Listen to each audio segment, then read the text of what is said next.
Hello, everybody. Welcome, everyone. Welcome. Hello, Welcome to our second Faith and Food Justice Forum on Fannie Lou Hamer's civil and human rights activism. We're so excited that you're with us. Yes. So glad to have Dr. Crozier with us.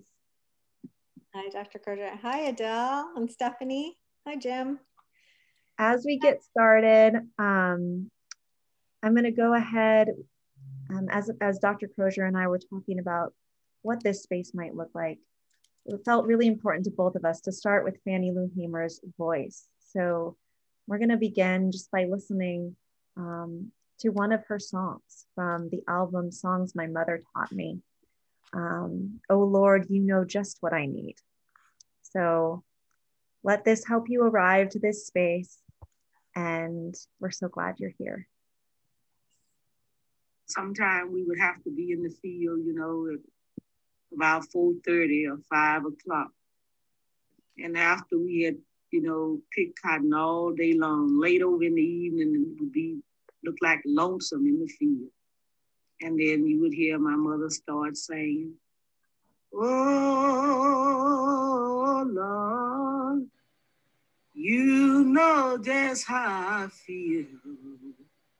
Oh, Lord, you know just how I feel. Oh, Lord, you know just how I feel. Oh, Lord, you know just how I feel. Oh, Lord, they say you don't surprise. Oh, Lord, they said you'd answer prayer. Oh, Lord, say you would answer prayer. Oh, Lord, say you would answer prayer. Oh, Lord, I'm coming to you again. Oh, Lord, I'm coming to you again. Oh, Lord, coming to you again. Oh, Lord, coming to you again. Oh, Lord, we sure do need you now. Oh, Lord, we sure do need you now. Oh, Lord, sure do need you now. Oh, Lord, sure do need you now. Oh, Lord, they've done been here and gone. Oh, Lord, they've done been here and gone. Oh, Lord, they've been here and gone. Oh, Lord, they've been here and gone. Okay, welcome everyone. For those of you who just came in, that was Fannie Lou Hamer in her own voice, singing, "Oh Lord, you know just how I feel." Music was a vital part of her identity, of her history, and her faith leadership, civil rights leadership. So wanted to start with her own voice.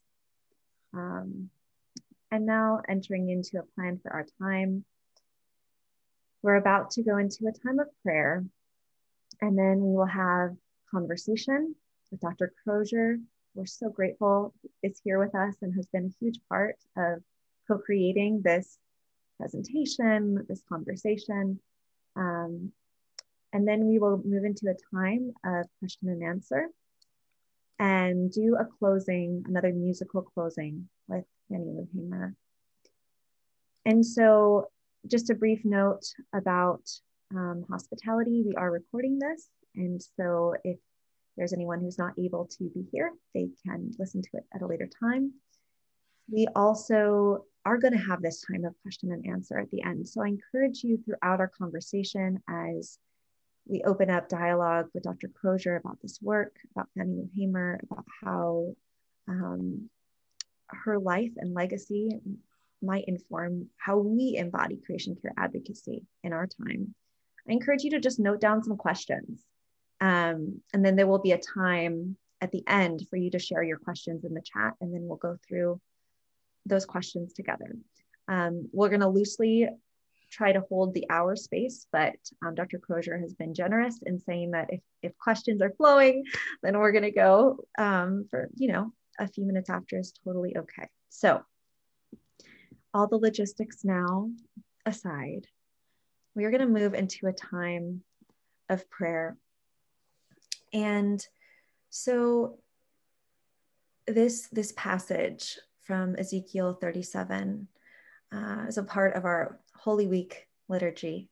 And Fannie Lou Hamer was in so many ways a prophetic voice. And Dr. Crozier in her book captures that prophetic voice so profoundly. And so we wanted to start with this passage from Ezekiel 37. And at the end, we're going to offer, after this reading, a time for lament, to lift up lament for whatever you might be holding that needs to be heard in community. And we'll take a time of silence together. I'll light a candle and we'll take a time of silence together. So the dry bones live. Ezekiel 37. The hand of the Lord came upon me and brought me out in the spirit of the Lord and set me down in the midst of the valley, and it was full of bones. Then he caused me to pass by them all around, and behold, there were very many in the open valley, and indeed they were very dry. And God said to me, Son of man, can these bones live? So I answered, O Lord God, you know. Again, he said to me, prophesy to these bones and say to them, O dry bones, hear the word of the Lord. Thus says the Lord God to these bones, surely I will cause breath to enter you and you shall live. I will put sinews on you and bring flesh upon you, cover you with skin and put breath in you, and you shall live. Then you shall know that I am the Lord. So I prophesied, and as I was commanded, and as I prophesied, there was a noise and suddenly a rattling, and the bones came together, bone to bone. Indeed, as I looked, the sinews and the flesh came upon them, and the skin covered over them, but there was no breath in them. And so God said to me, prophesy to the breath, prophesy, Son of man, and say to them, breath, thus says the Lord God. Come from the four winds, O breath, and breathe on these slain that they may live. So I prophesied as he commanded me, and breath came into them, and they lived and stood up on their feet. So I'm going to go ahead and light a candle, and I encourage you to share whatever laments you may have in the chat, and alongside them your longings for what you long to say. And we'll just hold a minute of silence here.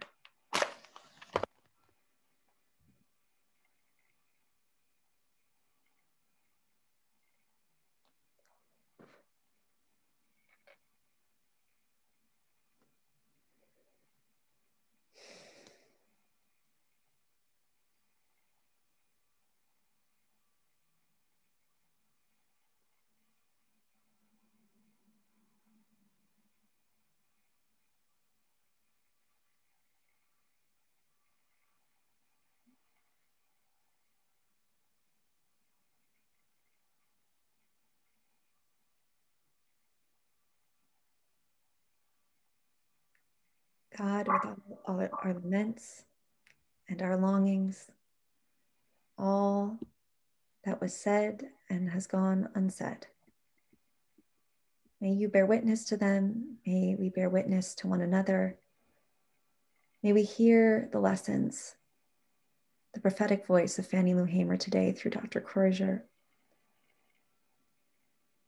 and through the conversation we have together. Amen. Shay. Okay. So taking a little bit of a turn, continuing on, but turning. For those of you who've come in the midst, welcome to our second Faith and Food Justice Forum. I want to say a few words before we enter into our conversation about Reverend Dr. Karen Crozier, who is with us today generously. Dr. Crozier is very accomplished and has many degrees, but one of her most recent degrees is a PhD from Claremont School of Theology. She's also the founder of Jewel of Justice, a small business servicing women's professional development. And as a theological educator, she has published articles including The Luminous Darkness of Du Bois' Double Consciousness and so much more. But mostly now we want to learn about Dr. Crozier and her work and Fannie Lou Hamer through her in our conversation. So I'm going to stop sharing my screen. And Dr. Crozier, can I just invite you to say hello to everyone? Good afternoon, wherever you are in the midst of God's beautiful creation. It is an honor and a blessing to be with you on this day. And thank you for your time and presence as we engage a phenomenal woman in the person of Fannie Lou Hamer. Yes, thank you, thank you. So my first question for you, Dr. Crozier, is when did you first encounter Fannie Lou Hamer's prophetic voice? What drew you to her? How would you describe who she was and the work she did and your connection to that prophetic voice? Well, Fannie Lou Hamer has been in my imagination, probably vaguely, from her famous quote, "I'm sick and tired of being sick and tired." And I knew vaguely of her civil rights activism, more particularly her voting rights activism, as being one who was very much so immersed in the civil rights movement. However, the deeper engagement and more broader awareness of the significance and profundity of her life did not occur until I was a professor back in 2009 in a leadership honors class, where I had the opportunity to read a book by Leah Williams called Servants of the People, which provided anthologies of several African-American civil rights leaders that was based upon her leadership and focus around Robert Greenleaf's servant leadership model. And Leah Williams does an excellent job of providing an overview of the significance of Fannie Lou Hamer's work, not only in voting rights and registration, but more so significantly her freedom farms connection, her issues around incarceration, as well as jail, police brutality, and the various things that she encountered while being a poor Black rural woman in Mississippi, and how she really cared for the people in her connections and worked with the Student Nonviolent Coordinating Committee, which had a motto, "Let the people decide," that was orchestrated by none other than Ella Baker, another prominent, phenomenal woman of the civil rights era, who was the architecture of the Student Nonviolent Coordinating Committee, which provided Fannie Lou Hamer an avenue, a venue, in order to articulate and express in a communal way the significance of who she was and the conditions, the unjust conditions that she faced in Mississippi. Dr. Crozier, I was wondering, I will go ahead and read the Ella Baker quote again. Ella Baker being one of Fannie Lou Hamer's teachers, one of her enlightened witnesses that informed so much of her own work. And in your book, you highlight a passage, a quote from her, Ella Baker. And I think it really says quite a lot about some of the core facets of Fannie Lou Hamer's work. So Ella Baker said this: "We had a big garden, much too big for the size of the family. I'd pick a bushel or more of green peas, and we didn't need them. So you'd give them to neighbors who didn't have them. That's the way you did. It was no hassle about it. I don't think it ever occurred to our immediate family to indoctrinate children against sharing, because they had the privilege of growing up where they raised a lot of food. They were never hungry. They could just share their food with people, and you share your lives with people." And so, Dr. Crozier, I wonder, you mention in your book how Fannie Lou Hamer's civil rights leadership, faith leadership, environmental activism leadership, how it centered love and refuted dehumanization. So I wonder how you see that at work in Fannie Lou Hamer's life, her work, and her legacy. Thank you, Kaylee, for the question. It occurred in multiple ways in which she understood the significance of cooperative, collaborative engagement in the world. She didn't believe that land should be monopolized by just one individual or just the powerful or the elite, but the land had to be there for all in order to create the conditions that was right for life for everybody who inhabited that land. She was intentional about understanding the significance of the difficulty. We talk about the dry bones, the dry bones in which can they really live, and is life around us? And she understood that life was horrible in Mississippi. Instead of calling it the land of the free and the home of the grave, her and her peers called it the land of the tree and the home of the grave.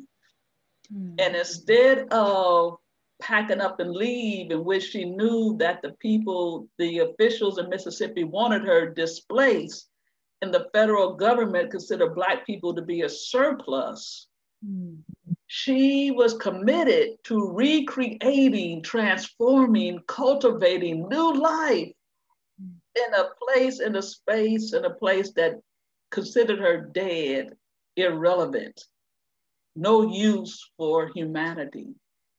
But because of her commitment to that space, that place, and the people, and not just Black people, not just poor people, but she embodied the rich, the oligarchs, who had the power to rethink the significance of their faith, because many of them claimed to be Christian too. She invited them to understand the interconnection of all reality in life, even as she was being tortured in a jail cell, and reminded her torturer that from one blood, God created all humanity. So we are one.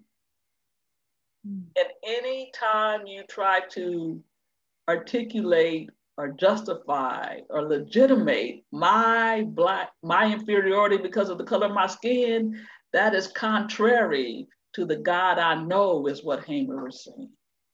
That is contrary to even the democracy you claim you proclaim, Hamer was saying. And so there was a deep self-respect, love that she got from her family, her mother in particular, as we began with the songs that her mother taught her, that she narrates at the beginning of that song of how it would emerge during the end of a long day from sun up to sundown in excruciating oppressive conditions. And as things began to die down, she would hear her mother utter in song what nobody else could feel or know, but God knew.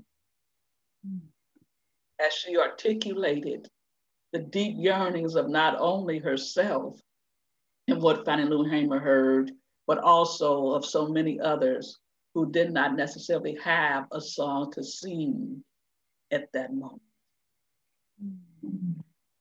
And so humanizing, reclaiming her humanity and articulating her humanity was part of her lived experience in the midst of a Mississippi that was contrary to life and liberty and well-being of Black lives. Thank you so much for opening it up for us in that way. And it reminds me so much of Dr. Willie Jennings, his interview that we were looking at together last week with the Growing Together program. And he said in that interview, talking about his family and growing up and the sharing economy, and how the soil recalibrates us to who we are and to whom we belong. He said, growing up with this deep knowing that the land gives you life. Even when the people around you want your death, the land gives you life. And I wonder with Fannie Lou Hamer, if it was a similar ethic of this courageous choice to belong to the soil from which she came, with all of its complexities, all of its oppressiveness, and to say, no, I belong to this place, to this people. And that love then being a transformative force in that community, in that context. And as you said, for all people, and not just all people, but the land itself. In an interview you gave recently, last year in October, you said one of the ways in which you experience Fannie Lou Hamer talking to white folks is her saying, I matter, you matter, we matter. Your freedom is shackled up with my freedom. And I wonder how you hear that liberation for the land, for all people, and what specific ways in her leadership, Fannie Lou Hamer's leadership, you saw her living that out.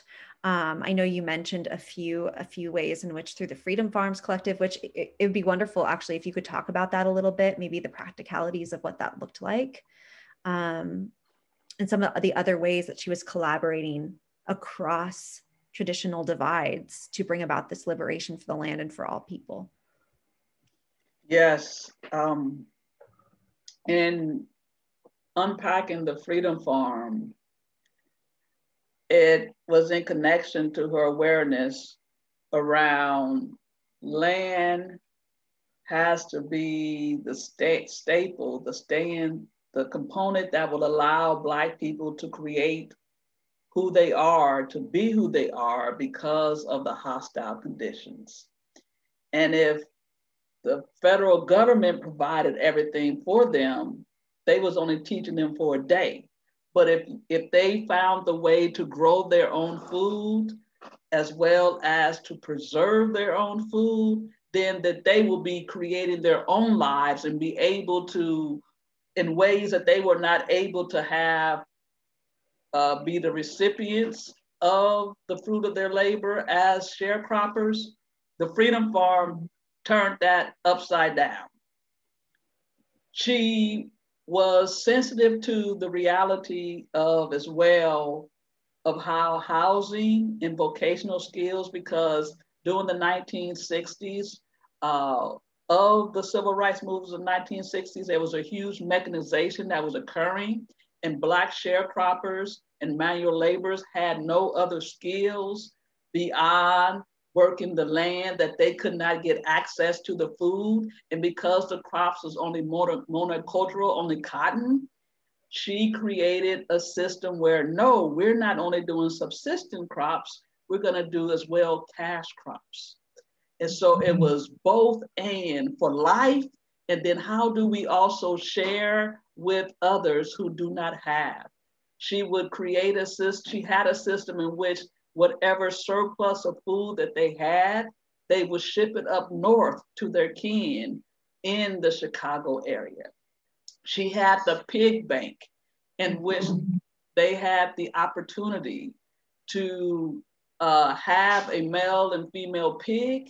And then when the piglets were born, they would return the female pig back, and as well as to share it with others in order to create food for the poor indigent Black Mississippians there.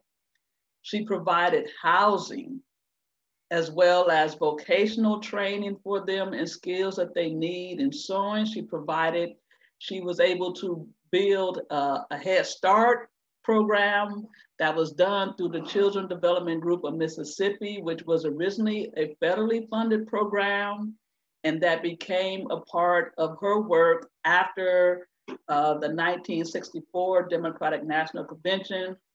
Congressional Challenge had, I can't say failed, it did not reach their true goals, but things shifted after that 1964 Democratic National Convention Congressional Challenge, where they were going to unseat the 5 regular Democrats because of the systemic terror and oppression that they experienced while they were trying to register to vote.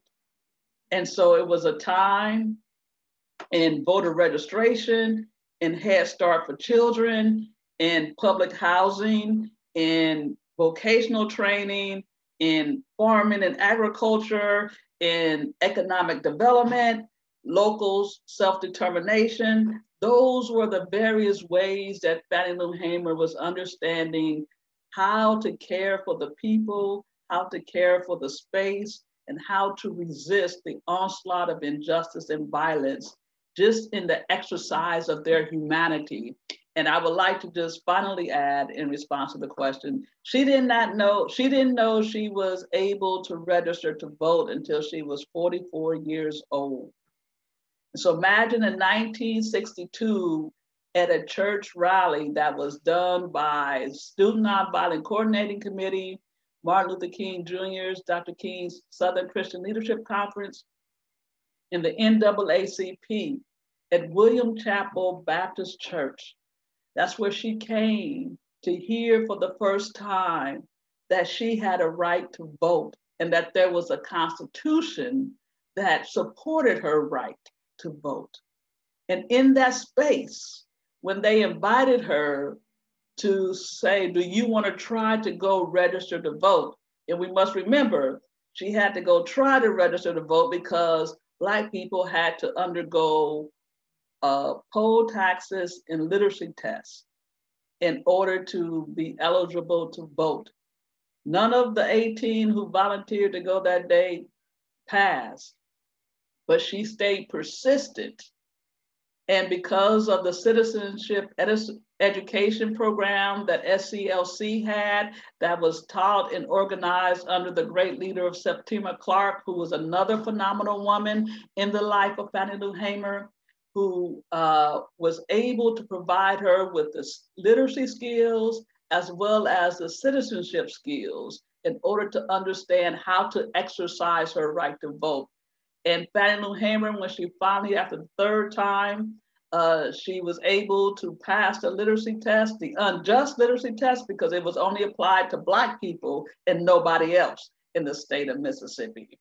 But once she passed and she voted for the first time, she was able to not only cast a vote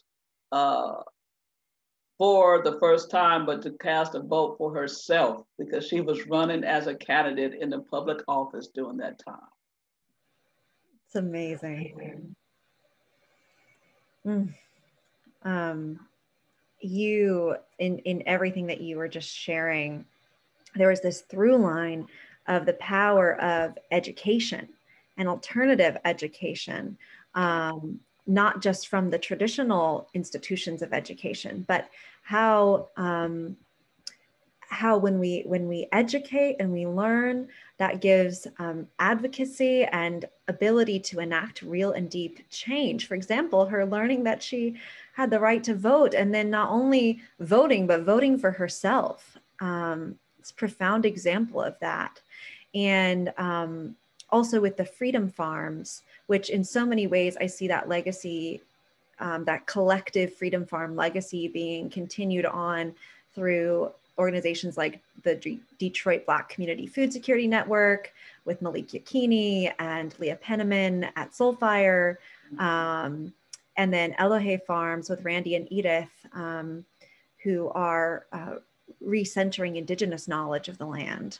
I see so many of these amazing folks in our time, creation care, earth justice advocates, who are taking this integrated approach of not only education in one space, but across all of these spaces. And affirming that, just like for Fannie Lou Hamer, all of these alternative teachers through the Black church, through Ella Baker, through the other people that she encountered, through the SCLC, that these are valid teachers. There are multiple ways of knowing. And one of the things that I think I heard you say in another interview was that that the Black church taught Fannie Lou Hamer how to love. And I wonder how you would reflect on that, and how that you see that love, another language, another word you use for it, love as manifest in redemptive belonging, how you see that in her leadership, and in this integrated approach to liberation for land and for all people. Yes, her sense of connection to the Black church is deep and unique, in my opinion. Deep in the sense of she understood the significance of the role that the Black church plays in the broader society as being the most free, autonomous institution that Black folks have. And therefore, it was a space and the place where they can go and be free, separate from the hostile environment that they have found themselves in. The Black church also taught them to have faith in a God, in a Jesus who was more than just an abstract object of worship. Jesus was someone who was sympathetic to their plight. Jesus was someone who was connected to the realities of what they were facing. As we heard from her mother at the beginning, oh Lord, you know how I feel, because Lord, you have been there before as well in your life. And Jesus, during his life and suffering, was someone in whom Fannie Lou Hamer had a deep and intimate connection to, because she was taught in that Black church and from her Black family to love. And it was something that she embraced, not something that was merely sympathetic, that was void of an intentionality towards justice and towards righteous relationship. It was because she knew the power of love that she was not going to accept the dehumanization. And it was in that context that when many who came from the West and North down to Freedom Summer of 1964, that was a time when they did the congressional challenge and contesting what was happening to Black Mississippians in many of the counties that they lived in, where they constituted 70 to 80% of the population, but only sometimes 1% and 2% of registered voters, because it would cost them their very lives and limbs. Fannie Lou Hamer was, after the first time she went to register to vote, she was evicted from the land, the plantation. She was separated from her family. She was tortured in jail. She was attempted night rider victim. They came after her to shoot her, and only her husband had taken her to another close niece, her niece's house, that she was saved. And so we see that in the midst of all of that, she could have internalized bitterness, she could have internalized hatred, but it was love that she had gotten from her family. And when she was younger, she expressed that she wanted to be white. But because her mother was able to articulate to her the beauty of being Black, and that there was nothing to be ashamed of being Black, and as well as provided her with a Black doll, Fannie Lou Hamer was able to have a sense of pride, self-respect, and tenacity. That because her mother told her, if you respect yourself, somebody else will respect you at the end. So she was able to internalize such deep sense of love, and as well as she became an adult, the Black church though became problematic in its institutional leadership, because the Black ministers were oftentimes aiding and abetting or in collusion with the white power structure of the day in the ways that they refused to get involved in the movement, because it would have a personal price for them while neglecting the price it was having upon the Black masses and their parishioners.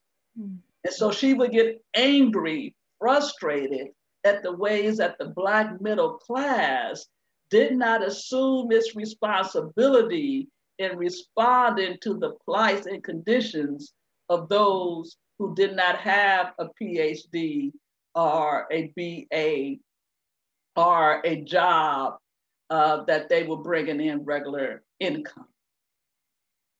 And so the Black church as well became this place of critique by Hamer, because she saw the ways that many of the Black ministers were a detriment to freedom, when she argued that Jesus came, lived, and died to set us free. And Jesus is a revolutionary out there with the people where it is happening. That is what God is all about, and that is where I get my strength. And so even though Jesus may not have been being preached as a revolutionary, somehow, some way, through her younger years, through her upbringing, she was able to understand the significance of freedom, that was not something just for the by and by, but also for the here and now. And lastly, I would say, in the unique way, even though she critiqued the ministers and loved the church, she also understood that the church needed to change. And the people, she was encouraging the young folks not to leave it, but to do what is best to make it live up to what it can be, just like the nation. And so there was a deep love for the church. And lastly, in a lot of your questions, I will share this that comes to mind. She considered the young people who came to Freedom Summer in 1964 more Christ-like, and considered them the Good Samaritan, and not so much those who were there, white Mississippians. She did not consider them to be Christian, because she was wondering, was anybody human enough to see us Black folks as human? And she didn't experience and encounter that as the kingdom of God until those young college students, both Black and white, descended down into Mississippi in 1964.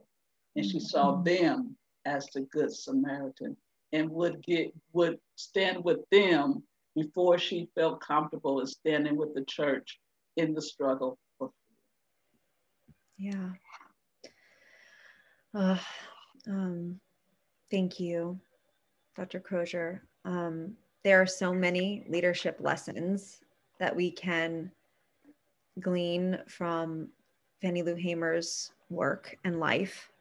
How she infused her political leadership with her faith and a deep sense of morality and humanity, how she led with story and song, how it was not only that there was joy in the midst of the suffering, and then something that you also shared in another interview that I just loved is you said she led out of the particularity of her own lived experience and transformed cold hearts through sharing the story from her own belly to soften ignorance to relationship, to empathetic solidarity, through sharing the beauty and the suffering and the power of the love in her story and her testimony.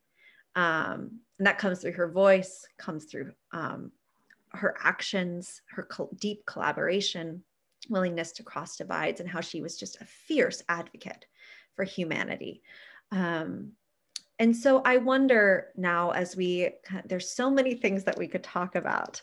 And I wonder as we close out this time of conversation in this form and move into a time of question and answer. So folks, if you all have questions for Dr. Crozier, I invite you to start writing them down now, and then we'll take them in the chat. I wonder if what you see in her leadership that could provide lessons, pathways for us as creation care advocates, as earth justice, faith leaders, what lessons and structures and approaches do you see as, and I know you talk about this in your book so brilliantly, but I wonder if you could share with us now just a little bit of what some of those leadership lessons for creation care advocates you see in Fannie Lou Hamer's life and legacy. And alongside that, particularly, Russ lifted up a great question in a direct message. He said, you mentioned that the church at that time needed to change. And in so many ways, we are still coming up against those institutional systems that can be and are still oppressive. So in what ways do you see maybe now the church needing to transform? And how can we learn from the ways in which Fannie Lou Hamer led to be part of that transformation? Well, the first question focused on what lessons do we have from Fannie Lou Hamer in light of creation care advocates and activists and our faith. Well, the first one that comes to mind is that Fannie Lou Hamer repositions, in my opinion, she helped me to articulate the significance of the human in creation care. Mm-hmm. Many of us who come from the white dominant structure, we wanted to erase the human and to say that we were too anthropocentric. And what she's saying, no, you got to start with the human, because if you don't see me as human, you have erased me as a Black person from creation. Mm-hmm. And this must be recovered. Mm-hmm. And that was powerful for me, that where resisting the erasure of Black life, resisting the erasure of Black people as human is the first step to understanding the significance of what creation care is, in my opinion, as well as environmental justice, because you cannot have a person who is an advocate or activist for the environment if all peoples are not seen as being rightly part of the creation, the environment. Second, that, as I shared earlier, around her cooperative, collective, holistic way of being in the land, in creation, on the land, that the ways that she fought to struggle to create a different space when she could have just easily given up and left as well. But land and labor, and not so much labor as paid labor. One of the things I didn't share earlier in relationship to her work with Christ, when she was evicted from the plantation, she understood that she was free now to work for Christ. So now she had a different master, and not even to use the master-slave narrative, forgive me for that. I think I need to use a different analogy. She had, even though that is problematic in our Christian theology for many of us. So let me name that too. Yet, what I want to engage in this space is that she knew that Christ's work was for freedom. And she was liberated to do so after the eviction in ways that she began to embrace and redefine her life's work that began to motivate her. As she said, that was what Christ was all about, out there where it was happening. So that was the revolutionary that she was able to embrace and understand in her righteous relationship with God, and disowning her relationship to that plantation owner who meant her and her people no good, and nobody in the nation any good except for their own pockets. She also invites us to look at the difference between grassroots community organizing, that is not just going up against the institution, but it's both and. That is caring for the people too, and right where you are with the resources that you have to create life. And then as well as to understand the significance of what that means for electoral politics. Now, Black people at that time in Mississippi were the majority in many counties. So that was a great strategy to create around voting rights could be their liberation, could be their emancipation and running for office. But what does that mean when we're scattered? And what does it mean that you don't have a big voting block? So do you spend all your energy in electoral politics while the most basic needs which you can begin to create, cultivating yourself, are denied or dismissed? And so I think she does an excellent job of both and. Of both the grassroots community organizing, that she didn't believe in reformation. She was more of a revolutionist and a communalist, and that took seriously what her faith had to bring to bear in the process, and not just conceding to the proverbial low-hanging fruit. Yeah. Thank you, Dr. Crozier. I see Peggy has put a question in the chat, and I would invite any of you who have questions to go ahead and put them in the chat now. Or you can raise your hand if you prefer that way too. And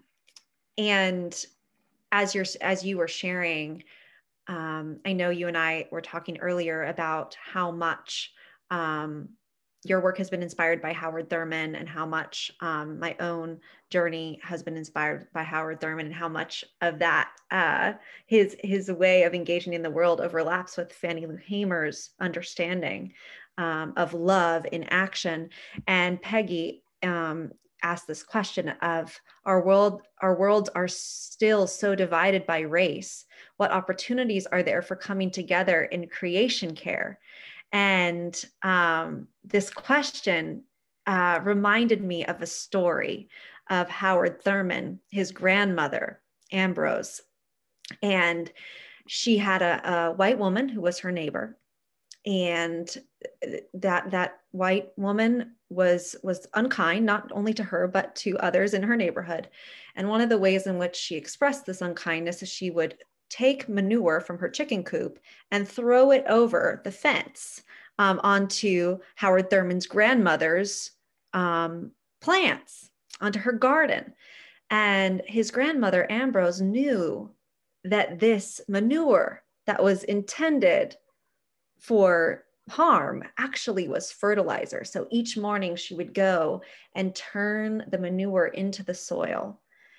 And then at some point, this woman, her neighbor, this white woman, got ill and she was dying, and no one came to see her. And Howard Thurman's grandmother picked some roses from her garden and took them over to her as she was dying. And the white woman said, "These are such beautiful roses. Where did they come from? Where did you find them?" And she said, "We grew them together. Thank you for helping me grow them." And I think that story that Howard Thurman's grandmother is one way in which this articulation, this theopolitics, as you would say, Karen, of love, bridges divides. But I wonder how you would reflect on that question, Karen. Our worlds are still so divided by race. What opportunities are there for coming together in creation care?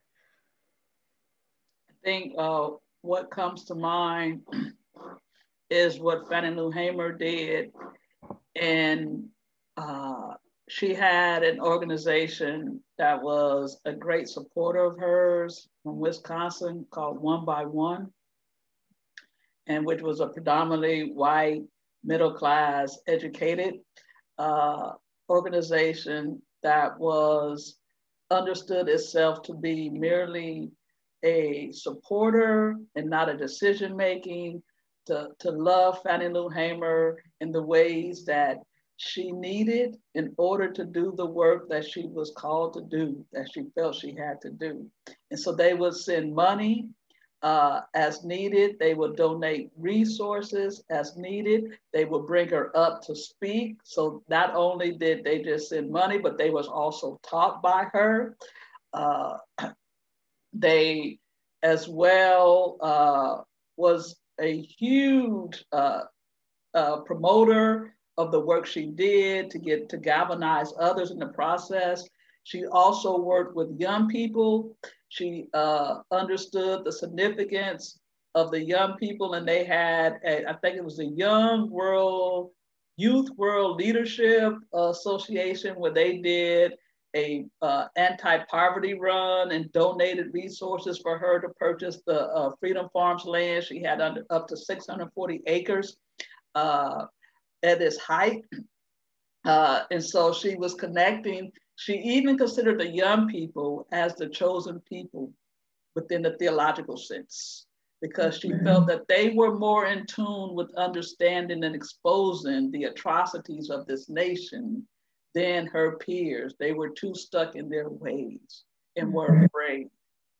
And so therefore she considered the young people to be the chosen people, the chosen generation.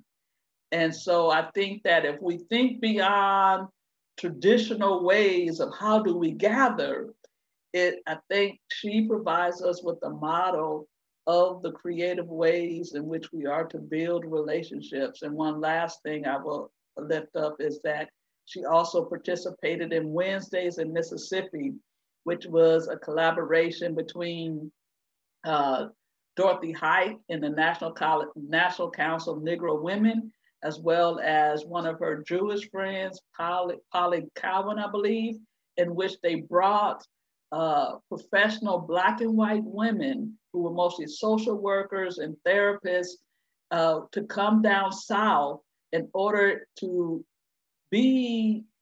provide the resources and support to understand what the conditions were in Mississippi. So when they would go back up north, they could be able to report and bring those resources back down. And they had to comply to the Southern mores, because even though out west and up north, they would fly in together, but as soon as they landed in Mississippi, they would go their separate ways. But this happened for over a year and no one knew. It was underground, but it's what the women did. And she was able, that's how she was able, Fannie Lou Hamer is a she I'm referring to now, was able to get a grant and resources to start the Head Start school for the babies that came out of her work with Wednesdays in Mississippi. And so how do we find the ways to build those relationships in both familiar and unfamiliar contexts and ways to tap into what is possible in our now? Thank you. Thank you so much. I know some folks have to leave and some are willing to stay. So before we continue with questions, as I know, Dr. Crozier, you've expressed a willingness to continue on with these questions, I do want to just go ahead and share my screen really quickly and share ways, a way in which, if you are all interested in continuing on diving deeper with Dr. Crozier's work, with her book, Fannie Lou Hamer's Revolutionary Practical Theology, which I cannot recommend enough to everyone. I have sticky notes everywhere. Karen, or Dr. Crozier, I wonder if you would be willing to share a little bit about this offering that you have and how folks can continue to engage with your work. Right. Thank you, Kaylee.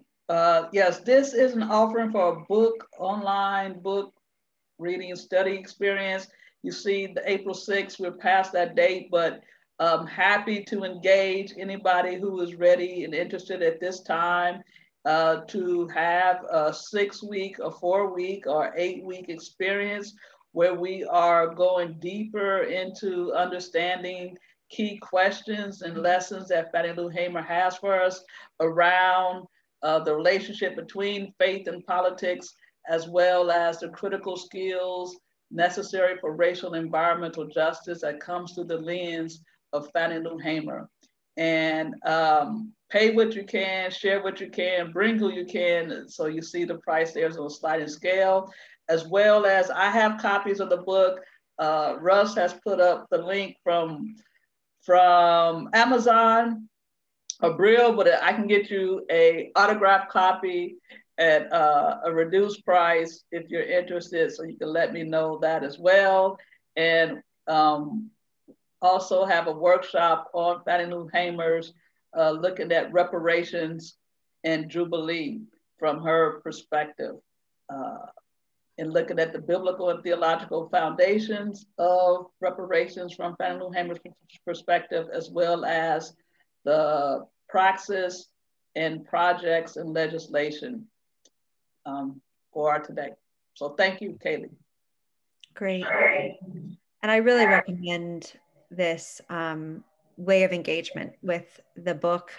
It's reading the book. It's got so many practical applications, and putting it in dialogue with Dr. Crozier, with others is, I imagine, just such a helpful way to engage with this material and actually implement it in our lives. So wanted to share that with you all. And thank you, Dr. Crozier, for mentioning all the ways that we can get in touch with you. I think we're going to be putting, if it's not already there, your email address in the chat as well for folks. Okay. So I just wanted to make sure before we can continue now with the questions, but I just wanted to make sure that you all had that information before folks had to pop off, and we'll make sure to send a follow-up email with that information as well for you all. So there was one question in the chat, Dr. Crozier, about the church, and I'll just read it from Salim. They say, the church is each one of us. If the church has to change, each one's attitudes have to change and embrace every human being as, quote, God manifestation, respected, valued, and allowed to live in the love of God, in the Father of Jesus Christ. How are we willing to do this at a grassroots level? So I think in some ways you've already answered this question about ways we can and need to engage with one another, humanizing ways of engaging with one another, and how important that is in our creation care advocacy. But I wonder if you have any reflections on more specifically on how we might be able to do this at a grassroots level. I think many people are redefining the church in ways that speaks to them. And even though they may not remain connected, we have a major exodus from the institutional church today, across the board and in age range. I don't think there's one demographic that is not necessarily untouched with that reality. And so people are saying, yes, I still love God, but I don't know how to deal with the institutional church. And so they're doing it. Now, what does that mean for us who still committed to the institutional church? That remains to be seen. I think Salim's point is, how are we pushing our ministers, our pastors, our institutional leaders to rethink the ways that we are being the church, and to find, as Nehemiah comes to mind, the building, we are broken. We are in many ways possibly dead. And how do we assume responsibility and enter into a place of repentance and cry out unto God for what are the ways that we can know new life and resurrection, in the ways that we have harmed so many others in the name of Jesus.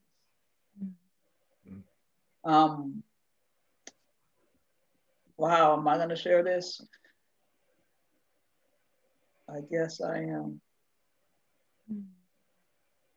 Wow.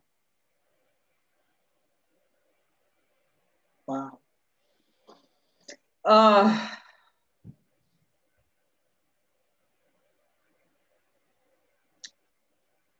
couple of weeks ago, I had the opportunity of attending the Samuel Dewitt Proctor Conference, which is an NGO of predominantly African-American congregations and pastoral leaders that focus on social justice efforts, both in the US and beyond, and engage in critical issues that affect Black lives from a Black church perspective.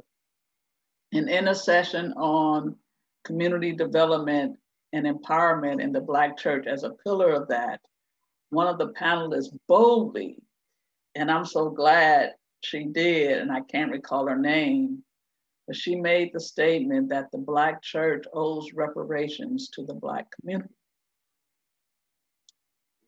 And I was so grateful to hear. It resonated with me in such a profound way.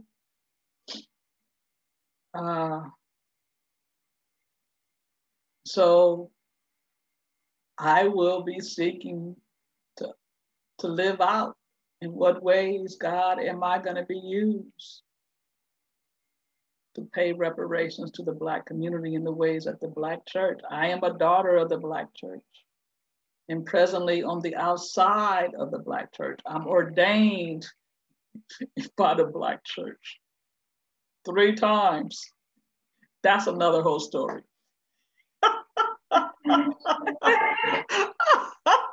3 different denominations. Because of my gender, right? I am not a man. And so therefore, I was not acceptable in the denomination I grew up in to be ordained. Dr. Crozier, if I may, I'd love to ask a question and that I've been thinking about. And it's so interesting to me that you talked about this kind of sharing economy, the sharing of gardens and growing excess and sharing and giving those things away. And that came up for us just a week ago as we were listening to the interview with Reverend Dr. Willie Jennings. And I was thinking about that actually all week, and then you bringing it up again, just really, I wonder if that is that still a viable thing today? Is it still yeah.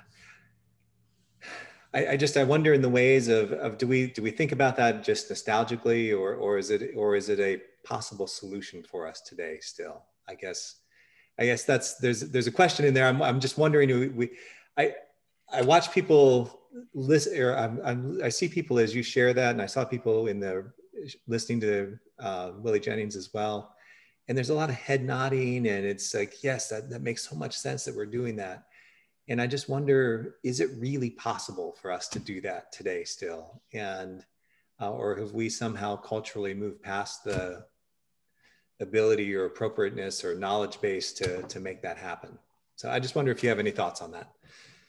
And just not to interrupt, and definitely want to get to that question that you have, Russ, because I have the same question. But I just first wanted to just speak out and thank you for sharing and being so vulnerable and honest with us.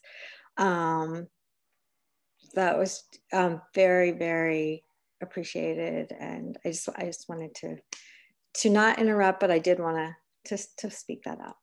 So thank you. Yes, you're welcome. Thank you. And I thank the Spirit. I'm wondering the same thing about the gardens. Okay. I think it's not so much, is it a viable option?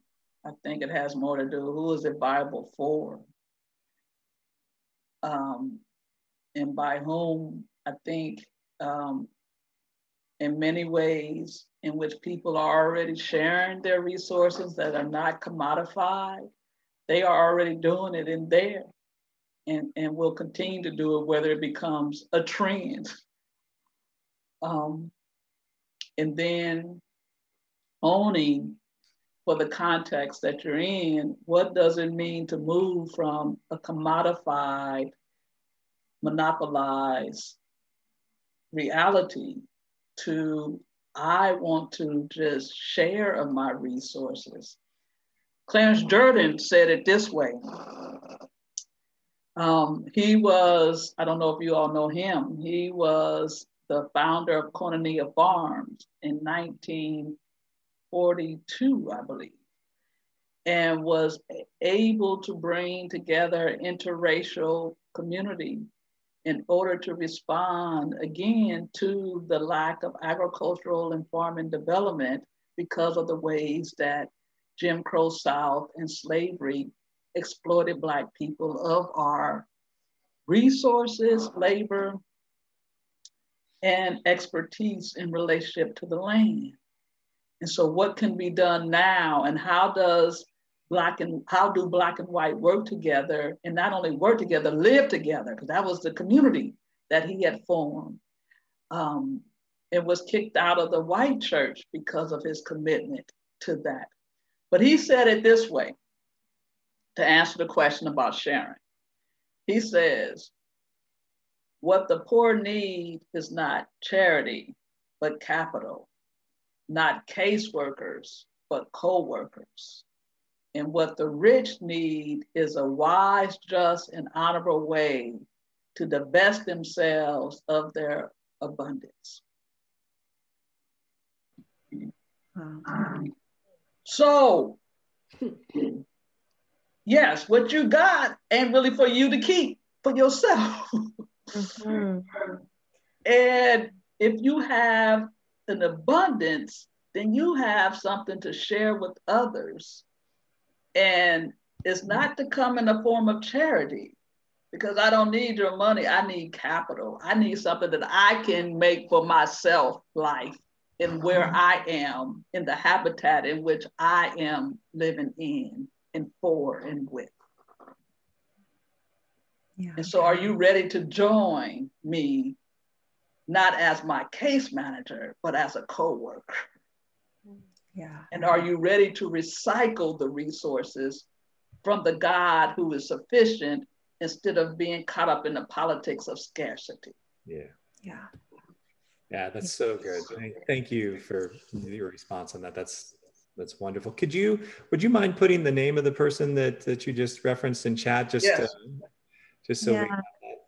And then while you're doing that, Dr. Crozier, what you said about reparations and about capital, it reminded me so much, and this question about how do we practically share of resources in these times where we are dispersed granted, you know, in Fannie Lou Hamer's time, this was not all localized for her. A lot of it was localized, but there was also a sharing of resources to the north. So that was happening. But one of the things that called forth for me, where I see an incredible example of this being done today, and I'm putting this in the chat, but Soulfire Farm, they have something called the Reparations map for Black Indigenous farmers. And it is a map of farmers, Black farmers, Indigenous farmers, Latinx, Asian, people of color, who are all members of the Northeast Farmers of Color Network. And on this map, you can see all of their various farms and the work that they are doing, and you can get to know them. You can see what they are needing, what they are asking, ways they are inviting co-participation.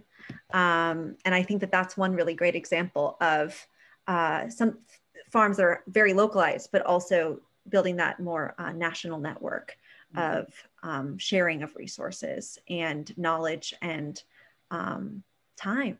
So becoming co-workers. Yeah. So that's just one thing that came to mind when you were sharing. But I do want to get to Kate's question. You've been so generous with your time, Dr. Crozier. And so we'll probably take Kate's question as the last question. But before we do that, while we still have a few people here with us, I wonder, you shared so vulnerably and you've shared so generously of your spirit, of your experience, of your connection to Fannie Lou Hamer and her work and how you're embodying it. And I wonder if we just want to take a few moments here before we take this last question. If anyone wants to offer any verbal affirmation over Dr. Crozier, any gratitudes, anything that stood out to you that you see at work in her, I just want to take some time to share some gratitudes. So you can go ahead and unmute yourself if you have anything that you'd like to share.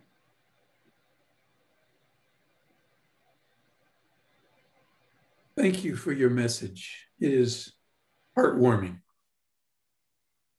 Thank you, Jim. You're welcome.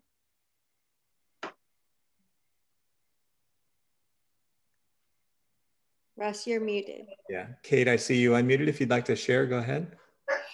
Well, I was thinking about, I appreciated the remembering Ella Baker in particular, who was such a, we have an Ella Baker Center here near me in Oakland, California.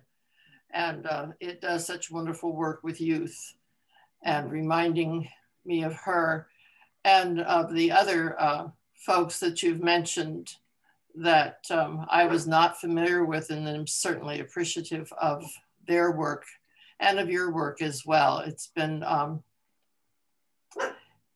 truly a spiritual afternoon. Thank you. You're welcome. Thank you, Kate. Mm. I think Stephanie has something to say as well. Yes, I saw that. Stephanie, did you want to go ahead and share? Yes, I wanted to thank you very much, Dr. Crozier, for having the fortitude to keep being ordained, even though you could not be ordained in the church you grew up in. Mm-hmm. Yeah. And I'm sorry that happened. I regret that, as well as many other things that have happened in this country. Thank you, Stephanie. I appreciate that. Thank you. And Russ, did you have any information you wanted to share? Oh, you're muted. No, I would just say that this has just been a wonderful discussion, and Dr. Crozier, I just want to thank you for your time and being present with us, and opening up this whole discussion. And I think if we wrap up with Kate's question, that's a good place to land the plane, and we'll be in good shape. Great.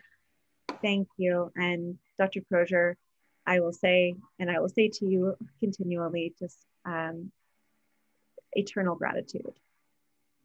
Thank you. You're welcome.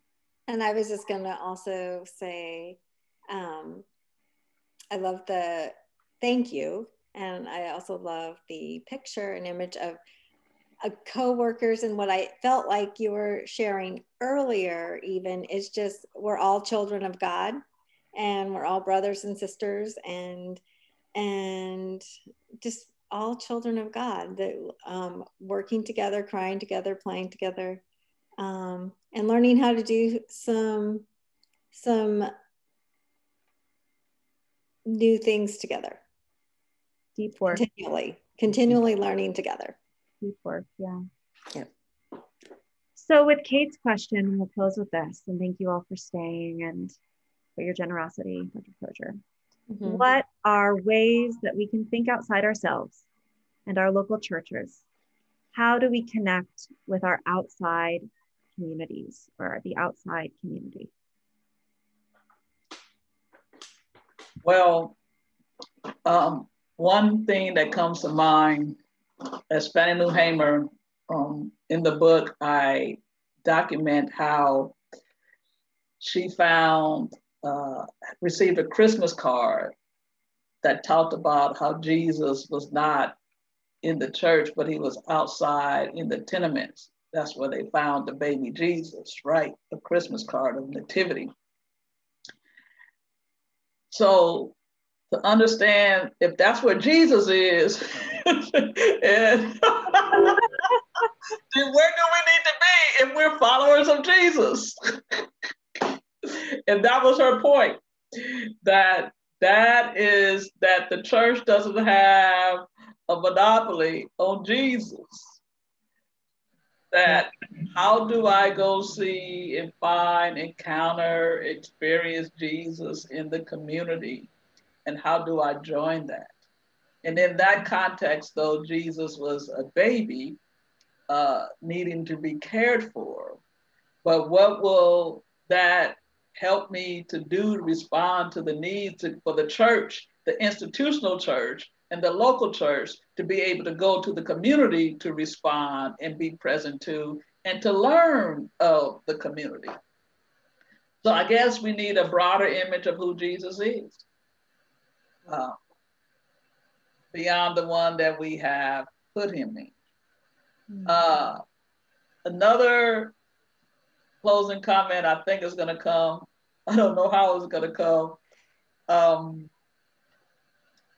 was in a conversation with Crozier, Colgate Rochester Crozier Divinity School up in Rochester, New York. One of my colleagues and friends is the vice president of academic affairs. And they were doing a panel on African American Legacy lecture series on a documentary that one of their alumni, African American alumni, had developed on the Ferguson experience. And that was around the death of Michael Brown. And they were sharing how the Black church was not present in many ways and was struggling with the ways that the Black church, the institutional leaders, as well as the people, did not know how to enter in even when they were invited to come, to show up. They didn't have to leave, they was invited, and they didn't realize that they were part of the community to show up. And so we need to understand ourselves too, of being part of the community and not just this separate thing, the church, that when they extend the invitation to the community, that we are part of the broader community of what constitutes the community and not separate from the community. And if we are, if we think we needed a special invitation because we are not the community, then that becomes the problem. Redemptive belonging. Yeah. The resurrection of redemptive belonging, church beyond building and of the community, I think. So thank you, Dr. Crozier. Thank you, everyone, for being here. I'm gonna share my screen as everyone is leaving. We are gonna just close as you go with a little more of Fannie Lou Hamer's voice. Her favorite song. Thank you, everyone. Thank you, Dr. Crozier. You're welcome. Thank you all. Bless you. Yes. Let it shine, let it shine, let it shine, let it fall everywhere I go, Lord. I'm gonna let it shine everywhere I go, Lord. I'm gonna let it shine everywhere I go. We'll send this in the Going Deeper resources too for music.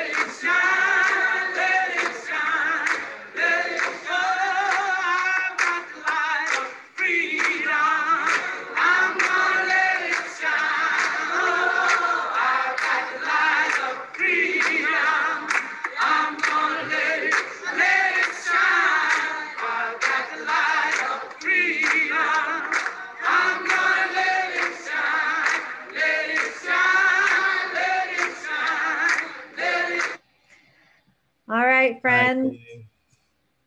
Bye, everybody. Thank you. Good to see you all. Be well. Be blessed.